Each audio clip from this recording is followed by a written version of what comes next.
My passion my ഹാപ്പിനെസ്സിലേക്ക് സ്വാഗതം. ഇത് എൻ്റെ സ്റ്റിച്ചിങ് ക്ലാസ് 10ാമത്തെയാണ്. പാർട്ട് 1 ആയ കാൽക്കുലേഷൻ ആണ്. Umbrella skirt. ഞാൻ ഇതിനു മുൻപും ചെയ്തിട്ടുണ്ട്. അപ്പൊ അതിൽ ചെറിയൊരു കറക്ഷൻ എന്നല്ല, വേസ്റ്റിന്റെ അവിടെ ഞാൻ ചെറിയൊരു കർവ് വരയ്ക്കണമെന്ന് ഞാൻ പറഞ്ഞിട്ടുണ്ടായിരുന്നു കട്ടിങ് വീഡിയോയില്. ആ രീതിയിൽ ചെയ്ത് വരുമ്പോൾ ചിലവർക്ക് സ്റ്റിച്ച് ചെയ്ത് കഴിയുമ്പോൾ സെന്ററിൽ ഒരു മടക്ക് പോലെ, ഒരു ചുളിവ് പോലെ വരുന്നുണ്ടെന്ന് പറഞ്ഞു.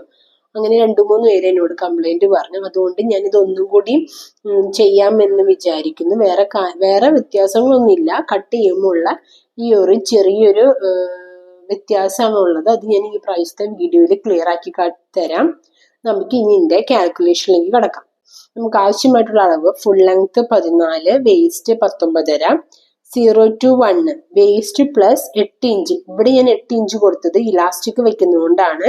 കഴിഞ്ഞ വീഡിയോയിൽ നമ്മൾ 8ന് പകരം 4 ഇഞ്ചാണ് കൊടുത്തിരുന്നത്.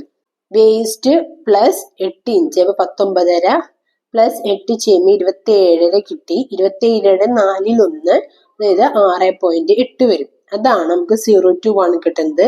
0 to 2 എന്ന് പറഞ്ഞാൽ full length minus belt. Full length നമുക്ക് വരുന്നത് 14 ആണ്.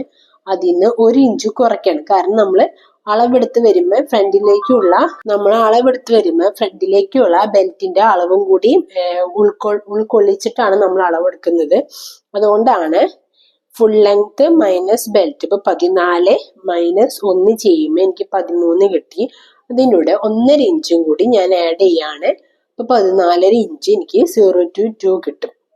അടുത്തത് നമുക്ക് ബെൽറ്റ് ആണ്. ബെൽറ്റ് 3 to 4 5 ഇഞ്ച് സാധാരണ നമ്മൾ കൊടുക്കാറുള്ളത് തന്നെ. 4 to 5 0 to 1 നമുക്ക് എത്രയാണോ കിട്ടിയിരിക്കുന്നത് അതിനൂടെ 2 ഇഞ്ച് ആഡ് ചെയ്യാം. 8.8 കിട്ടി. നമുക്ക് 2 ഇഞ്ച് തന്നെ ആഡ് ചെയ്യണമെന്നില്ല, 1 ഇഞ്ച് ആഡ് ചെയ്താലും മതി. നമുക്ക് എക്സ്ട്രാ കൂടുതൽ ഉണ്ടെങ്കിൽ നമുക്ക് കട്ട് ചെയ്ത് കളയാലോ. അതുകൂടി കണക്കാക്കിയിട്ടാണ് ഞാൻ 2 ഇഞ്ച് കൊടുത്തത്. നമ്മൾ ക്രോസ് പീസ് ആയതുകൊണ്ട് ചിലപ്പോൾ നേരിയ വ്യത്യാസം അങ്ങോട്ടും ഇങ്ങോട്ടും വരാം. അതുകൊണ്ടാണ് ഇത്ര മാത്രം നമുക്ക് അംബ്രല്ല സ്കേർട്ടിന്റെ കാൽക്കുലേഷൻ ഉള്ളൂ. ഇതുവരെ ഞാൻ പറഞ്ഞേക്കുന്നതൊക്കെ എല്ലാവർക്കും മനസ്സിലായി എന്ന് വിചാരിക്കുന്നു. എല്ലാവർക്കും ഇഷ്ടപ്പെടുകയാണെങ്കിൽ ലൈക്ക് ചെയ്യുക, ഷെയർ ചെയ്യുക, സബ്സ്ക്രൈബ് ചെയ്യുക, എന്നെ ഒന്ന് സപ്പോർട്ട് ചെയ്യുക. എന്തെങ്കിലും ഡൗട്ടും കാര്യങ്ങളും ഉണ്ടെങ്കിൽ എനിക്കൊന്ന് മെസ്സേജ് ചെയ്യുക. നമുക്ക് ഇതിന്റെ കട്ടിങ്ങിലേക്ക് കിടക്കാം.